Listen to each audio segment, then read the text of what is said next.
જય માતાજી મિત્રો, અમે આવ્યા હતા રાણીડુગ અને અહીંયા સાંજનો સમય છે.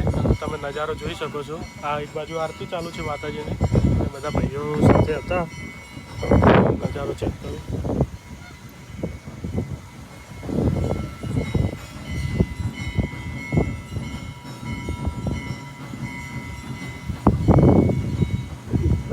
તો અમે ત્યાં ઉપરથી ફોટો પડાવવા ગયા હતા. હવે નીચે આવી ગયા છીએ. તમે મંદિર જોઈ શકો છો. અચ્છા, અમારા ભાઈઓ આ છે મહાકાળી માનું મંદિર. ત્યાં ગાડી બધા બીજા મંદિર પણ છે. શંકર ભગવાનનું મંદિર છે.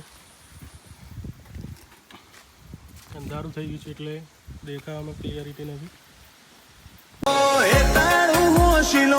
હાથ ફેરવી જાય કપાળે, આ રંગ ભર્યો રજવાડો મારો તારી આશીએ ફાલે. ઓ ચોથી કોઈ હરાવે અમારા રથરો મોપીન હાકે.